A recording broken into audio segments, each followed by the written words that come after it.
갑진년 새해가 밝았습니다. 새해 시민들이 가장 많이 바라는 소원이 무엇일까요? 설문조사 1위가 무엇이 나왔을까요? 이것이었습니다. 새해도 가족 모두 건강하고 행복하게 해주세요. 건강이 1순위가입니다. 자, 직장인 새해 소망 1위가 무엇일까요? 20대는 좋은 회사로 이직을 원했습니다. 30대는 노동 강도 완화 및 노동시간 단축을 원했습니다. 40대는 임금 인상을 원했습니다. 50대는 고용 안정 및 정규직 전환을 원했습니다. 전 연령과 직급에서 공통적으로 나온 1위는 무엇일까요?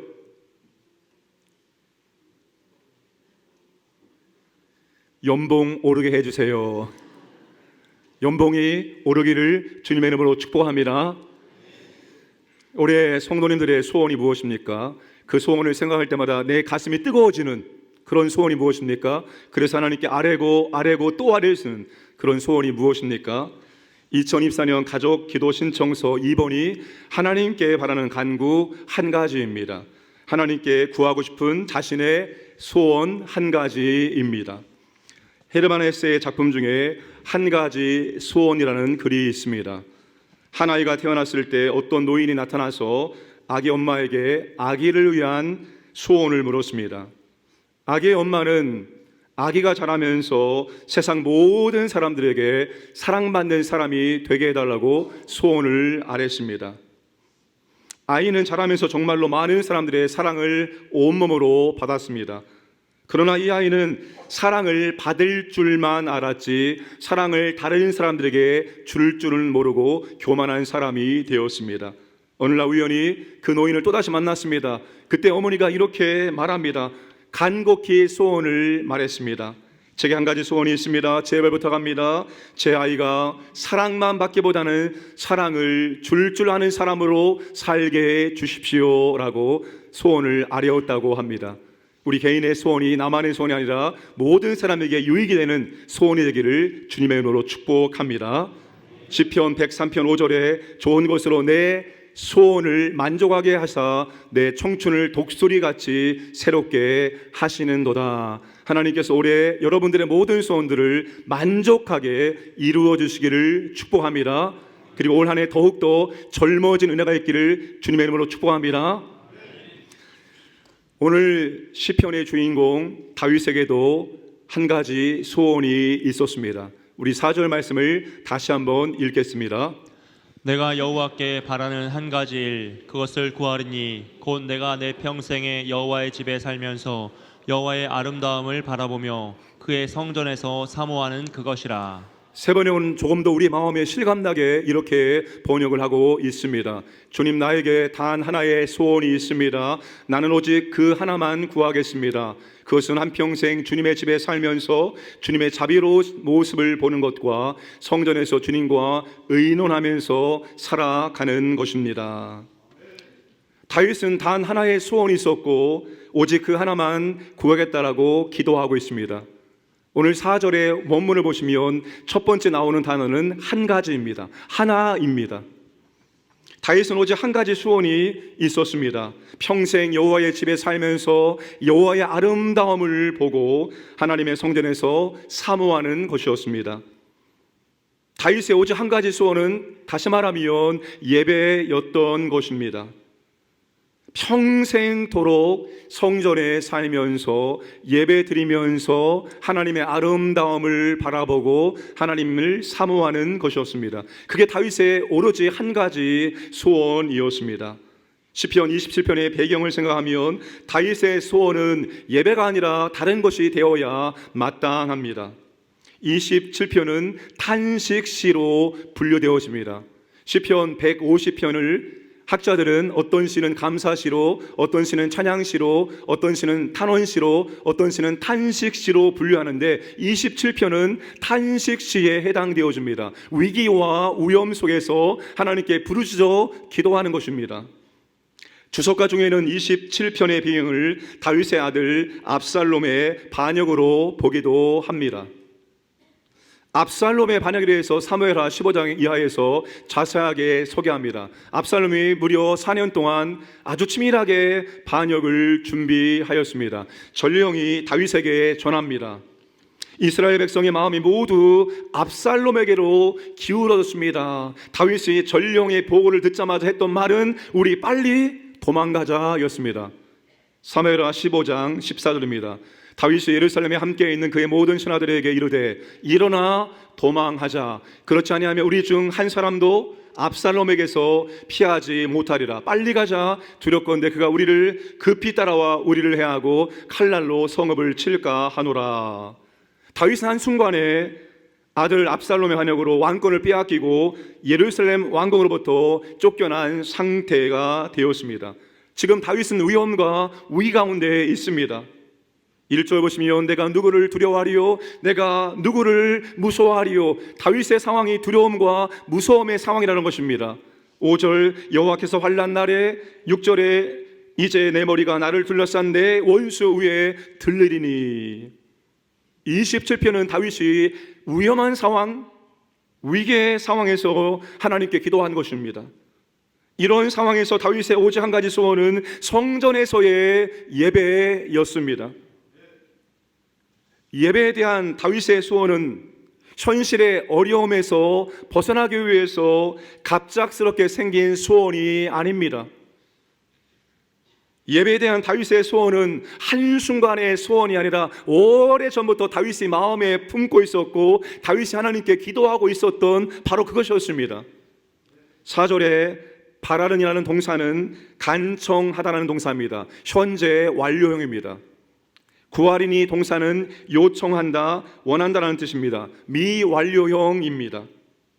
위기를 모면하기 위해서 어느 날 갑자기 예배를 드리고 싶은 마음이 소원이 생긴 것이 아니라 과거 오래전부터 다윗은 예배에 대한 갈망과 소원을 가지고 있었고 지금 이 순간까지 하나님께 예배에 대한 소원을 아니며 기도하고 있다는 것입니다. 다윗은 늘 예배에 대한 소원이 있었습니다. 시편 84편 10절 말씀을 함께 읽겠습니다. 주의 궁정에서의 한 날이 다른 곳에서의 첫날보다 나은즉 악인의 장막에 사는 것보다 내 하나님의 성전 문지기로 있는 것이 좋사오니. 그 악인의 화려한 궁전보다도 다윗은 성전의 문지기가 되기를 원했습니다. 여기 성전은 예루살렘 성전이 아니라 광야에서 있었던 성막을 의미합니다. 그 초라한 성막의 문지기가 되는 게 나는 더 좋사오니라고 다윗은 하나님께 기도하고 있는 것입니다. 언제 말입니까? 위험한 상황, 위기 속에서 두려움이 있을 때, 무서울 때 다윗은 하나님께 자신의 오랜 소원이 있었던 예배에 대한 갈망과 소원을 아뢰고 있다는 것입니다. 사랑하는 광인의 가족 여러분, 우리가 어려움에 처할 때 위기의 상황에서 위험한 상황에서 우리의 간절한 기도, 우리의 간절한 소원은 문제 해결일 것입니다. 물질의 어려움이 오면 하나님이 물질의 어려움을 해결해 주옵소서라 기도합니다. 건강에 문제가 오면 하나님 건강을 회복시켜 주옵소서라고 우리는 기도합니다. 자녀의 문제가 오면 자녀의 문제를 해결해 주옵소서. 직장 사업적인 문제가 오면 하나님 아버지 이 문제를 해결해 주옵소서라고 기도할 것입니다. 어떤 문제든지 그 문제가 해결되도록 우리는 간절한 마음으로 기도할 것입니다. 여러분, 우리가 문제가 있을 때 당연히 하나님께 문제 해결을 위해서 기도해야 합니다. 그런데 문제는 이것입니다. 문제 해결을 위해서 기도하는 것은 좋은데 그 문제를 생각하고 그 문제를 묵상하다 보니까 그 문제가 내 마음과 생각, 내 삶을 온전히 묶어 놓는다는 것입니다. 내가 그 문제 안에 빠져버리게 된다는 거예요. 그 문제에서 내 생각과 내 마음이 자유롭지 못하게 된다는 것입니다. 돌아가신 하용조 목사님이 설교하시면서 이런 고백을 하셨습니다. 자신의 마음속에 육회나 암이 재발했다는 상처가 자리를 잡고 있었다는 것입니다. 수많은 성도들이 목사님의 암이 치유되기 위해서 간절한 마음으로 기도했건만 하나님은 암을 깨끗이 치유하신 것이 아니라 무려 6번이나 암이 재발되게 허용을 하신 것입니다. 그래서 암이 재발하면 수술을 받아야 하고 독한 약을 먹어야 한다는 생각에 사로잡혀 있었다는 것입니다. 그러나 그러다 보니 어느덧 질병의 노예로 살고 있었다는 고백을 하셨습니다.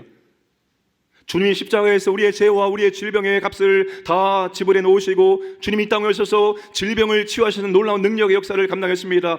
알고 있습니다. 믿음으로 선포했습니다.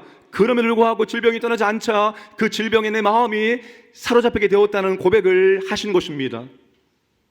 우리가 문제를 놓고 기도하는 것 좋은데 그 문제의 마음과 생각이 사로잡혀서는 안 됩니다.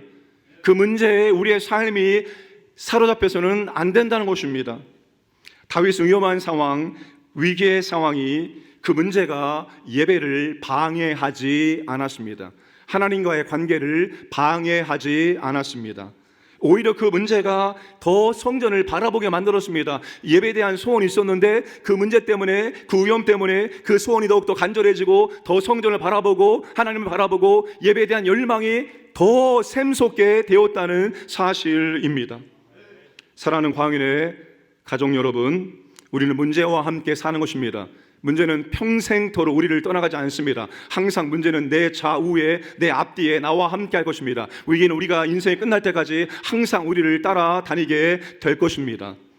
문제와 위기의 생각과 마음이 빼앗기는 것이 아니라 문제와 위기가 하나님을 바라보게 만들고 하나님께 나오게 만들고 하나님께 찬송과 기도와 예배 드리게 만드는 통로가 되기를 주님의 이름으로 축복합니다. 여러분, 문제와 위기가 왜 찾아옵니까? 하나님이 왜 우리의 삶 가운데 문제와 위기를 허용하십니까? 더 하나님 바라보라는 거예요. 더 하나님께 나오라는 겁니다. 더 하나님께 기도하라는 거예요. 더 하나님께 찬양과 예배를 드리라고 하는 거예요. 그래서 때는 우리의 가운데 위기와 문제를 허용해 주시는 것입니다.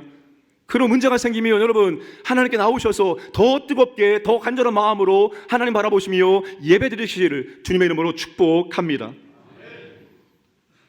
두 번째, 다윗이 소원하는 예배는 여호와의 아름다움을 바라보는 예배입니다. 4절 중반절에 보시면 곧 내가 내 평생에 여호와의 집에 살면서 여호와의 아름다움을 바라보며, 여호와의 아름다움을 바라본다는 것이 무엇일까요? 아름다움, 히브리어로 노함입니다. 뜻은 즐거움, 기쁨, 은총입니다. 여호와의 아름다움을 바라본다, 여호와의 즐거움을 바라본다, 여호와의 기쁨을 바라본다, 여호와의 은혜를 바라본다라고 해도 틀리지 않을 것입니다. 본문에서는 아름다움이 은총에 더 가깝습니다.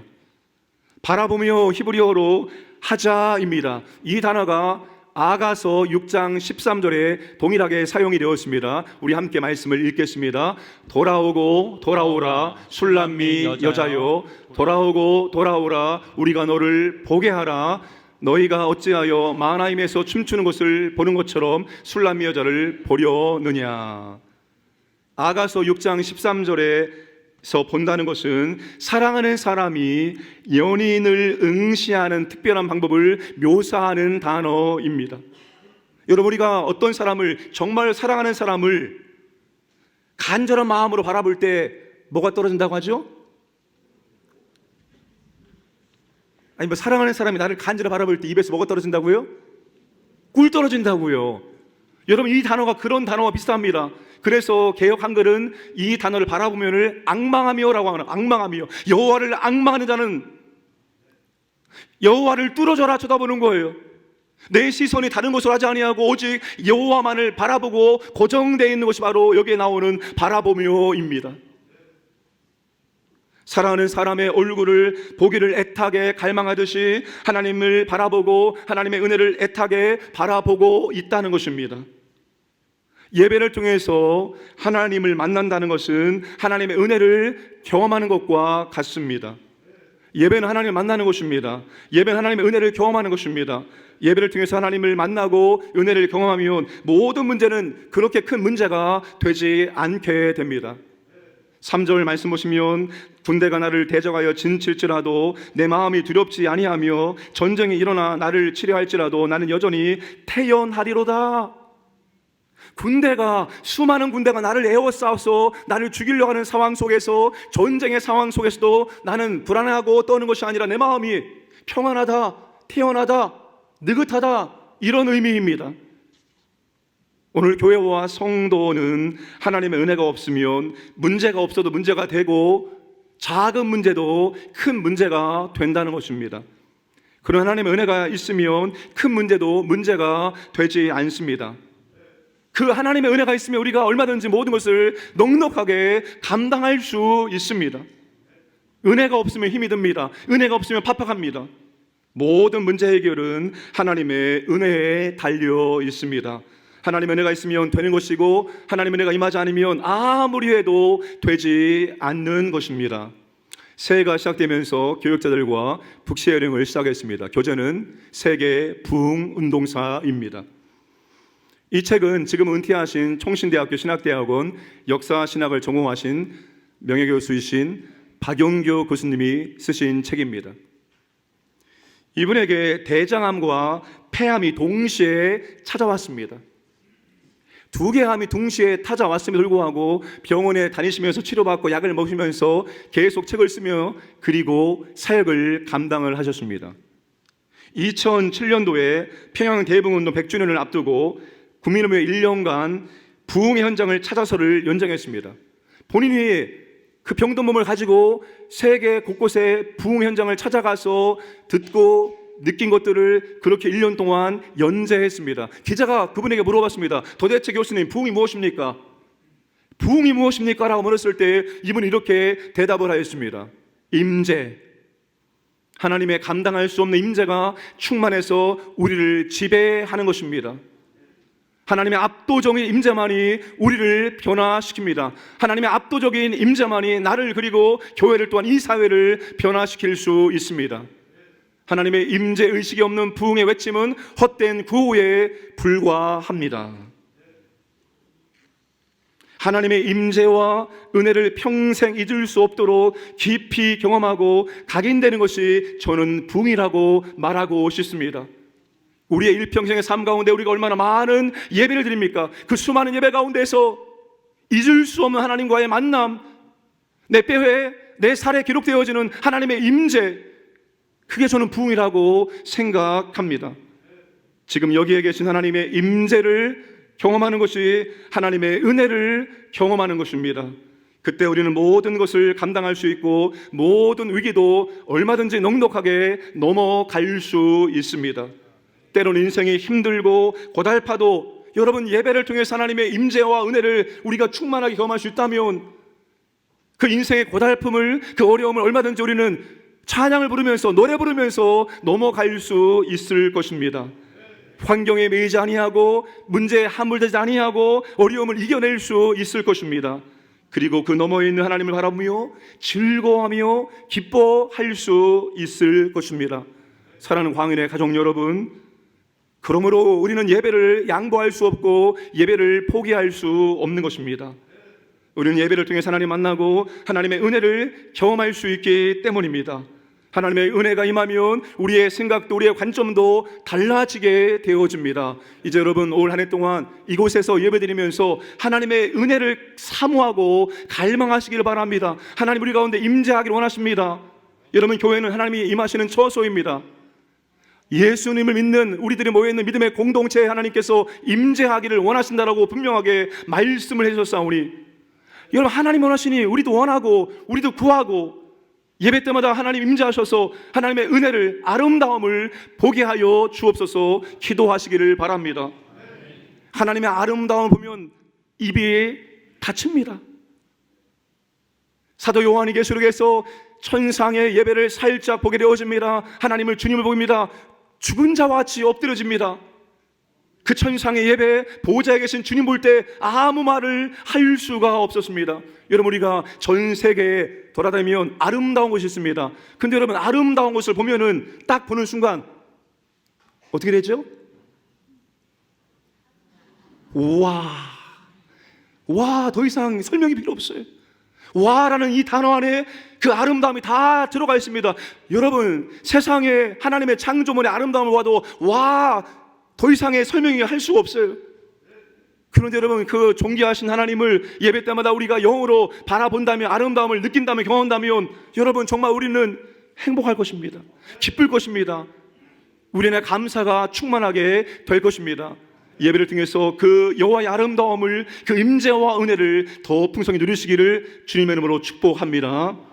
세 번째 다윗이 소원하는 예배는 성전에서 사모하는 예배입니다. 4절 끝부분에 그의 성전에서 사모하는 그것이라.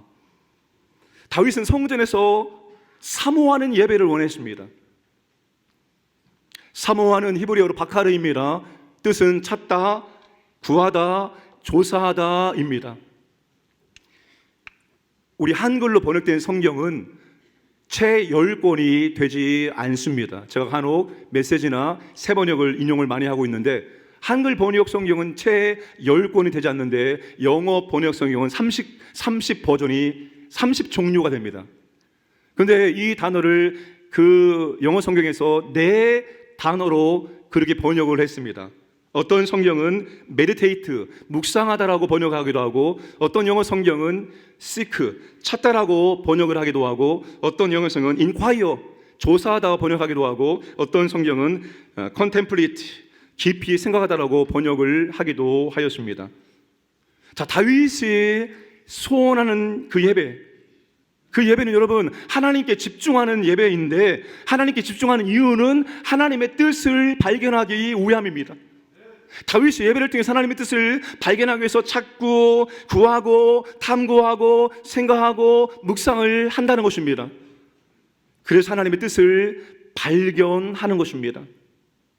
그 세 번역은 이렇게 번역했습니다. 성전에서 주님과 의논하면서 살아가는 것입니다. 여러분 살다 보면은 고민되는 일들이 참 많이 있죠. 왜 하나님께서 이렇게 인도하실까? 왜 하나님께서 이렇게 하실까? 이 상황에서 무엇이 하나님의 정말 뜻이 맞는가? 참 고민될 때가 많이 있습니다. 그러면 내가 정말 믿을 만한 사람 찾아가서 자신의 상황을 말하면서 조언을 듣기도 합니다. 그런데 여러분 그렇게 조언을 들어도 내 마음이 답답하고 내 마음이 시원하지가 않아요. 그럴 때 여러분 우리는 누구와 의논을 해야 됩니까?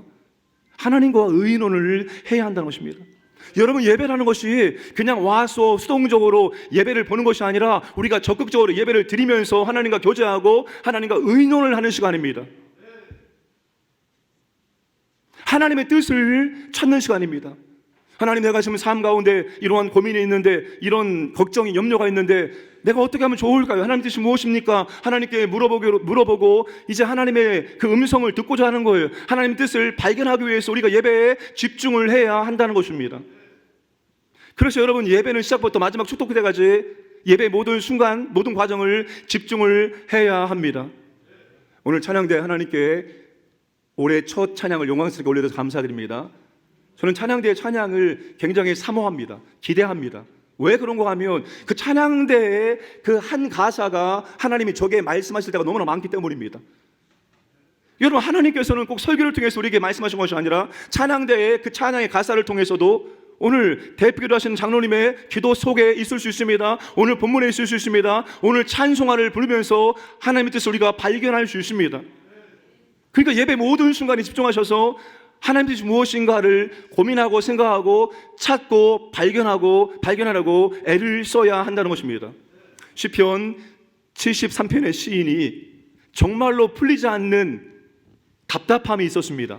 아니 자기는 하나님 잘 믿고 하나님 뜻대로 살려고 무지하게 노력하고 있는데 하나님 안 믿는 저 악인의 삶을 보니까 너무 자기와 다른 거예요.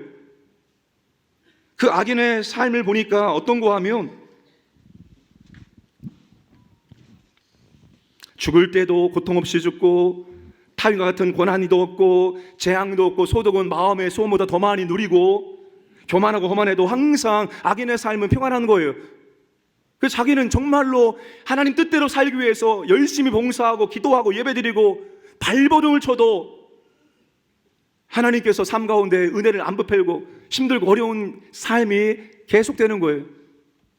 그 상반된 삶을 보면서 이 시인이 미끄러질 뻔합니다. 다시 말하면 시험에 들어서 에이 교회 안 나와, 예배 안 드려, 이런 상황에 처하게 되었습니다.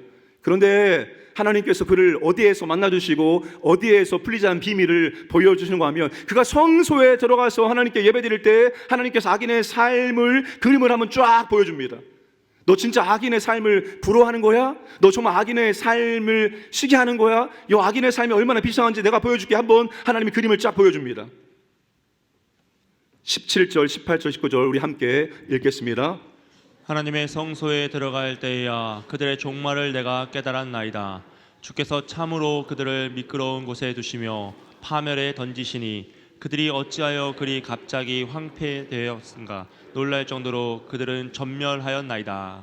하나님 있잖아, 악인의 삶, 나보다 더 많은 걸 소유하고 더 많은 것들을 누리고 있는 그 삶이 처음에는 부러웠습니다. 나는 아닌데. 근데 하나님께 악인의 삶을 딱 보여줍니다. 지금 악인은 아슬아슬하게 하루하루 살고 있습니다. 하나님이 붙잡아 놓은 걸 놓아버리면 악인은 영원한 구덩이에 떨어지게 되어집니다. 한순간에 황폐하는, 더 이상 돌아올 수 없는 그런 비참한 삶이 악인의 삶이라고 하나님께서 시인에게 보여주셨습니다. 시인이 그것을 깨달은 다음에 자신이 악인의 형통함 때문에 화를 낸 것을 회개하고 마지막 너무나 아름답게 그의 기도를 이렇게 마무리합니다. 하나님께 가까이함이 내게 복이라. 하나님께 가까이함이 내게 복이라. 자막 띄워주세요. 28절.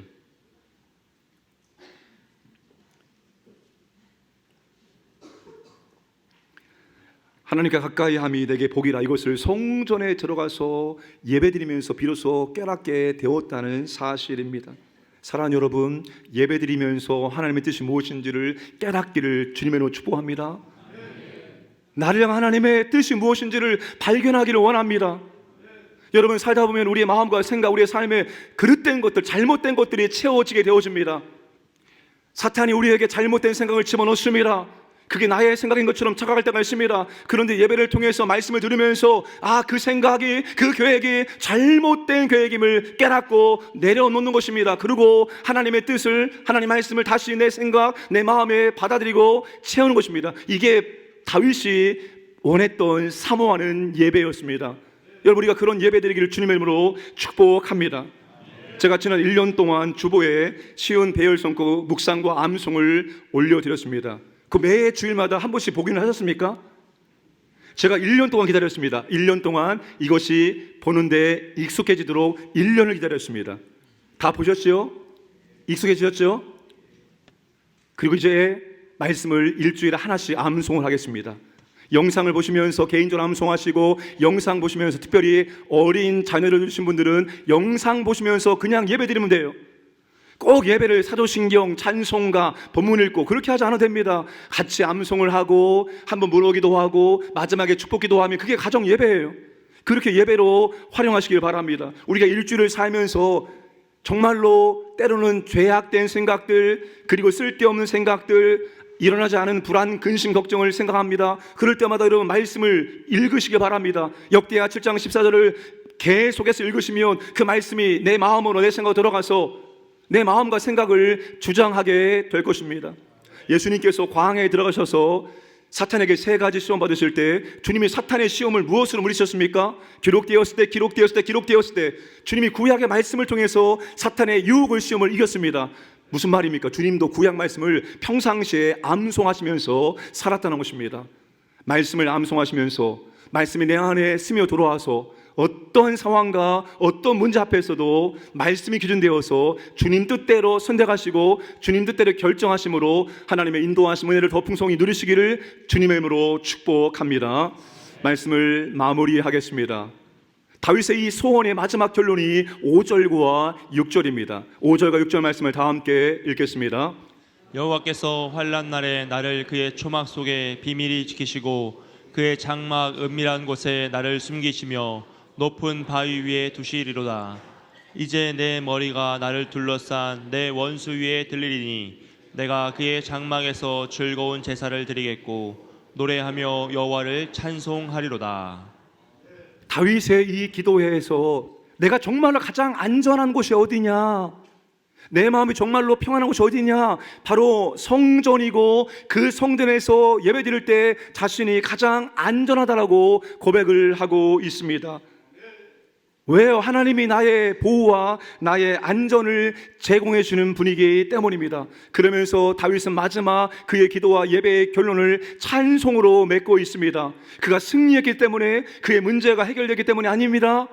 하나님이 승리하게 하실 것을 확신하기 때문에, 하나님이 이 문제를 더 좋은 방향으로 해결해 줄 것을 확신하기 때문에 다윗의 기도, 다윗의 예배의 마지막 마침표는 찬양으로 끝나고 있다는 사실입니다. 그냥 찬양이 아니라 여기에 찬양은 환호의 외침입니다.